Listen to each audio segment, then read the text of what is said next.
Thanks for joining us for CBN News Watch. I'm Heather Sells. And I'm Ephraim Graham. The White House has convened a three-day summit on terrorism, but you won't hear the words Islamic terror mentioned. The summit comes as critics urge the president to face the facts. They want U.S. policy to combat Islamic terrorism, not just random acts of violence. Gary Lane has more. The ISIS summit convenes just days after the gruesome beheading of 21 Egyptian Christians in Libya, and at a time when the Islamic State's reign of terror is spreading. An unconfirmed report suggests ISIS fighters burned 45 people to death in the Iraqi town of al-Baghdadi, a city that was captured by the Islamic State last week. The town is near an airbase where American Marines are stationed. Obama administration critics are voicing concerns about the summit and the administration's response to the ISIS crisis. Some say the president has refused to call ISIS what it is, an Islamic terrorist organization motivated by the Quran to kill Christians, Jews, and others. Also, there is criticism of summit word choices. Instead of calling it a summit on Islamic terror, the administration said the summit's focus is on countering violent extremism. State Department Deputy Spokesman Marie Harf was ridiculed after she made this statement on MSNBC. We cannot kill our way out of this war. We need, in the longer term, medium and longer term, to go after the root causes that leads people to join these groups, whether it's lack of opportunity for jobs. And several Republicans on Capitol Hill have expressed concern over the president's Middle East immigration policy. The president plans to allow thousands of Syrian refugees into the country. Members of the Homeland Security Committee say that raises serious security concerns because many of the Syrians allowed in could be terrorists. They say the government lacks the resources to fully investigate the background of Syrian refugees. Meanwhile, the FBI continues to investigate the possible identity of this masked ISIS leader. He appeared in the Egyptian Christian beheading video. Today, we're on the south of Rome. Intelligence officials are analyzing his face and speech patterns. His accent would suggest that he's from North America. He says south instead of south, so he's not from Canada. All praise is due to Allah. I think he sounds pretty American. Just one of thousands of Westerners and others who have now joined ISIS in the reign of global terror. Gary Lane, CBN News. Franklin Graham is warning that a storm of Islamic persecution is coming against Christians in the West. The founder of Samaritan's Purse wrote a message on Facebook after ISIS terrorists beheaded 21 Christians in Libya. Graham asks why there hasn't been global condemnation from Muslim leaders, saying, "Can you imagine the outcry if 21 Muslims had beheaded by Christians?" The Islamic terrorists released a video of that atrocity with a headline that read, "A message signed with blood to the nation of the cross." Graham says we'd better take this warning seriously, as these acts of terror will only spread throughout Europe and the United States. The storm is coming. France is tracking down hundreds of people believed to belong to terrorist sleeper cells. The country's top security official says 400 suspects have been identified. One of the main concerns for authorities is how to prevent disgruntled criminals or disaffected citizens from being radicalized. At least 2 of the men involved in the Charlie Hebdo terror attack are believed to have been radicalized in jail, as well as the man behind the Copenhagen shootings last weekend. France wants new measures to give intelligence services more leeway to monitor suspects' electronic communications. Ukraine's fragile ceasefire appears to be one-sided. The government says it has pulled out most of its troops out of Debaltseve while rebels continue their onslaught. President Petro Poroshenko said the Ukrainian army has withdrawn 80% of its force, and the troops are leaving with their heavy weapons and ammunition. On the flip side, Ukraine's military says the Russian-supported rebels launched 5 artillery strikes on Debaltseve overnight, which is a massive violation of the peace accords that were reached last week. Israeli Prime Minister Benjamin Netanyahu says it is his sacred duty to speak to a joint session of Congress about the dangers of a bad deal with Iran. Netanyahu spoke to the American Jewish leaders meeting in Jerusalem Monday. He called Iran's pursuit of nuclear weapons, quote, the most urgent security concern facing the world. The U.S. and other international players are negotiating with Iran over its nuclear program. Netanyahu has been at odds with the White House and the Israeli left wing for weeks over the invitation to address the U.S. Congress. His opponents charge the speech is politically motivated because it comes just 2 weeks before Israeli general elections. But Netanyahu responded to the criticism with 3 questions, saying the very survival of his country is at stake. Why Congress? Why Washington? Why now? Because of the grave dangers posed by the deal that is on the table right now. I don't see this issue in partisan terms. The survival of Israel is not a partisan issue. It concerns everyone. Netanyahu is set to speak to Congress on Tuesday, March 3rd. President Barack Obama said he would have the most transparent administration ever. But some critics say the White House is apparently doing more than any other administration to block transparency. Paul Strand reports on a massive and disturbing crackdown. Government watchdog Hans von Spakovsky says President Obama has signed bills to protect whistleblowers. And yet the administration is doing everything it can, apparently, to retaliate against anyone who reports anything publicly or goes to Congress with evidence that the administration's done something wrong. Eric Holder quit as Attorney General, but not before going after more whistleblowers than any of his predecessors. How many whistleblowers? Well, of some 2,900 cases involving the government in the year 2013, almost half of them, 1,400, had something to do with retaliation against whistleblowers. Eric Holder has opened up more leak investigations than all prior Attorney Generals combined, which is really, that's quite something. George Mason Law School's Richard Kelsey says we need whistleblowers more than ever in a time when the federal bureaucracy is growing so huge and out of control. Whistleblowing is an essential piece now because the government has gotten so strong and so powerful. The reason Congress has been passing more laws to protect whistleblowers is to try to limit the bureaucracy's inevitable efforts at self-preservation. The first thing a bureaucracy does is it attempts to protect itself and grow its power. This is the problem with bureaucracies. Even 47 of Obama's own 73 inspector generals wrote to Congress complaining about his administration's refusal to be transparent and open. Refusing to turn over information and documentation that would enable them to do their jobs. That has never, ever happened before. Most of these inspector generals are Obama's own appointees. We're supposed to be looking at abusive behavior, fraud, and yet they're the ones complaining about the administration not being transparent. With this executive branch being accused by conservatives and even some liberals of overreaching for power, the danger of its actions to squash whistleblowers is apparent. If you don't protect whistleblowers, then we don't know what's going on in these huge agencies that are creating regulations, that are enforcing these regulations against Americans, and that's why you have to protect whistleblowers. One way the administration is shutting up potential whistleblowers is by using a legal loophole that lets it designate their work sensitive jobs, even if they really aren't. Apparently the government now is using that to designate all kinds of people who are supposedly sensitive so that they can't take advantage of the whistleblower protections, even though they really shouldn't have that designation. And the administration also used one arcane law to sentence to prison the whistleblower who blew the lid off the CIA's use of waterboarding. So the first official to be convicted for waterboarding was, oddly enough, someone who never waterboarded anyone, but the guy who exposed it. Paul Strand, CBN News, reporting from the White House. Winter weather continues to grip much of the eastern half of the nation today. In Boston, nearly 8 feet of snow has fallen this winter, and more is predicted for this week and weekend. Transit officials warn that the system there will not run normally for at least a month. In places like Manchester, New Hampshire, gas stations are literally out of fuel after back-to-back storms have prevented barges from getting into the ports. In the south, temperatures have plunged into the teens, following up to a foot of snow in some places. The concern, freezing and refreezing snow and ice over the next few days. Widespread power outages are also an issue in many states. Coming up, it's being called the cancer killer, and it is saving lives with virtually no side effects. Learn more about this revolutionary new treatment next.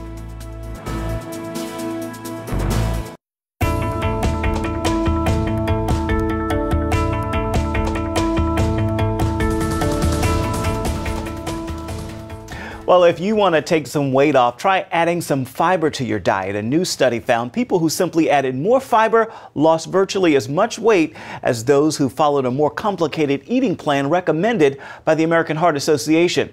People in the study ate at least 30 grams of fiber a day, and they didn't get it from supplements, but rather foods like fruit, vegetables, and whole grains. One expert told Health Day that adding those kinds of foods to your diet can help you feel full, so you won't necessarily eat as many unhealthy, fatty, and sugary foods. Sounds good to me. Well, imagine a free cancer treatment with virtually no side effects. Its supporters say carbohydrates feed cancer, and if you eliminate the carbs, you eliminate the cancer. Lori Johnson has the story. Dr. Fred Hatfield is an impressive guy. He's a powerlifting champion, author, millionaire businessman with a beautiful wife. But he'll tell you his greatest accomplishment is killing his cancer, just in the nick of time. The doctors gave me 3 months to live because of widespread metastatic cancer in my skeletal structure. 3 months. 3 different doctors told me that same thing. It's a horrible, horrible feeling to have someone tell you that the person that you love only has 3 months to live and you're not going to be with him anymore. While Fred was preparing to die, he heard about an anti-cancer diet, also known as metabolic therapy. With nothing to lose, he gave it a try and was shocked when it actually worked. And the cancer was gone completely. To this day, there's no trace of it, and it's been over a year. Although it wasn't easy, Fred stopped eating carbohydrates because carbohydrates turn into glucose inside your body. Cancer cells love glucose and need it so badly that if you stop giving it to them, they die. And it just absolutely amazes me that medical science is just now finding this out. Fred's recovery was not a surprise to Dr. Dominic D'Agostino. His team of scientists at the University of South Florida study metabolic therapy. When they removed carbohydrates from the diets of lab mice, the mice survived highly aggressive metastatic cancer, even better than when they were treated with chemotherapy. We have dramatically increased survival with metabolic therapy.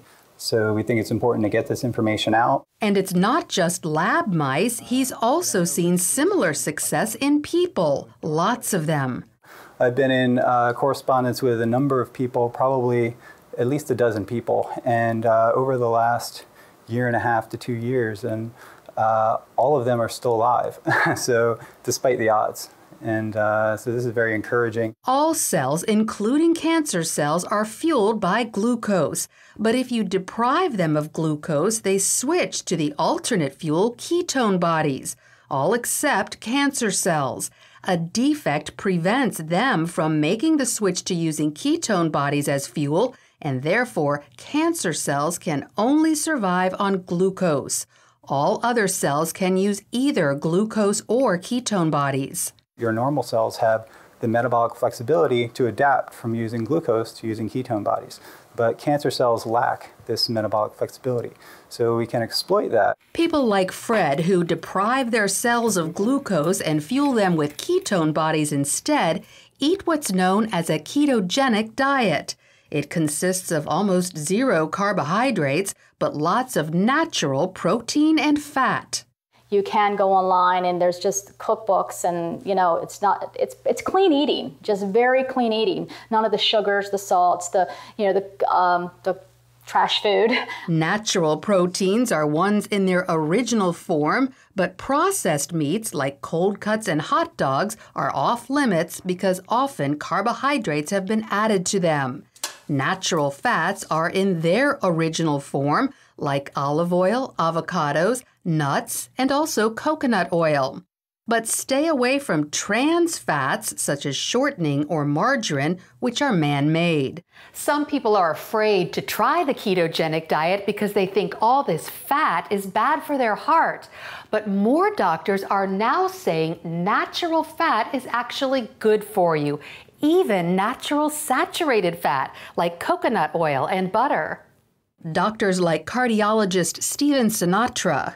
Is cholesterol the major cause of heart disease? Absolutely not. In his book, The Great Cholesterol Myth, he says the real cause of heart disease is inflammation, which comes from eating too many carbohydrates.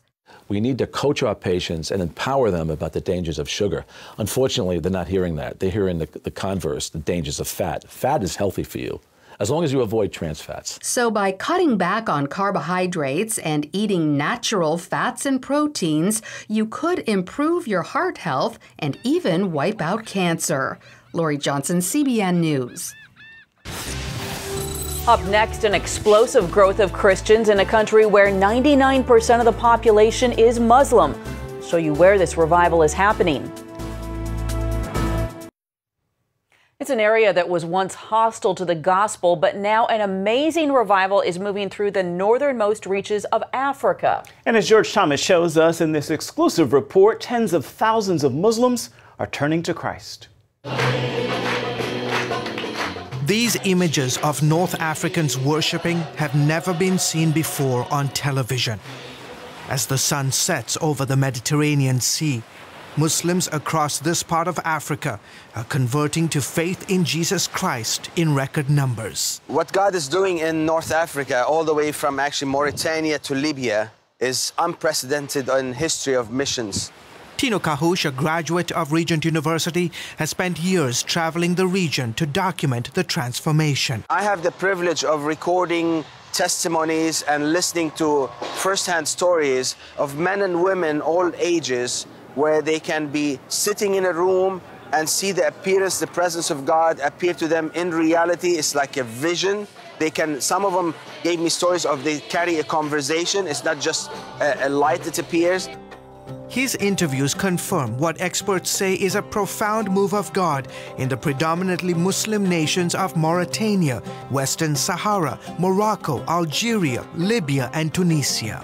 Sometimes I feel jealous. How come it's visiting the Muslim world at this time and age where we don't hear that happening in the traditional Christian community? From the shores of Casablanca in Morocco to Tripoli, Libya, experts say the growth of Christianity, especially in the last 20 years, has been unprecedented. And nowhere is that growth more evident than in the North African nation of Algeria. In fact, we never thought the Algerian church would grow so big. Pastor Salah leads one of the largest churches in Algeria, where 99% of the population is Muslim. He says every new Christian in his church came from a Muslim background. Some 1,200 believers attend the church. In fact, since we started as a church until today, we've baptized on average 150 to 160 believers per year. Men like Zino, who was invited to attend Pastor Salah's church by a friend. I saw Algerians worshiping God with all their hearts, and it touched me. Others like Farhat speak of miraculous encounters. He says he was illiterate and couldn't read the Bible when he accepted the Lord. Then God made a change. Since then, I've read the Bible and understood the Word of God. This is just an example of what God has done in my life, and this is the case of many people here in Algeria.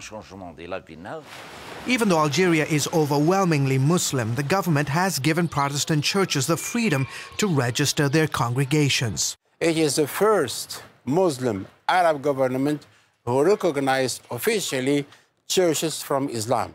Yusuf Krahmani is a leading Algerian pastor. He says the government will harass and intimidate Christians from time to time, but the level of persecution is nothing like it was 20 years ago. God has given to us many opportunities to witness at the police stations, at the courts. And actually, once I went to the police station and they gave me 45 minutes to speak about Jesus. Just imagine yourself, they are all Muslims. Well, tell us about Jesus, please. But Algeria and the countries of North Africa weren't always open to the gospel. Peter is a veteran missionary in these parts. You know, there's that parable, the sower went out to sow and the seed fell on stony ground. This is North Africa. In those days was quite resistant and stony. For security reasons, we've altered his voice and concealed his identity. The religion and the culture were unsympathetic to anything that was foreign, and Christianity was considered to be the religion of the Europeans. Peter believes the arrival of satellite TV and the internet have dramatically changed people's perception of Christianity. Today in North Africa on TV you can hear native Arab Christians talking about their faith, who are mature Christians, answering questions, involved in debates. Emboldened by God's power, Algerian Christians are now on a mission to take the gospel to the four corners of the globe. God has put in our heart to be able to send 1,000 missionaries by the year 2025. And I really believe maybe one day America will end up with some Muslim converts, missionaries coming to reach out to the Muslims there and other parts as well. George Thomas, CBN News, along the shores of the Mediterranean. So that's total news to me. Algeria, you know. But always encouraging to see the Word of God come alive in people. And then that desire to send. Absolutely. So it's awesome. Beautiful. We'll be right back. Stay with us.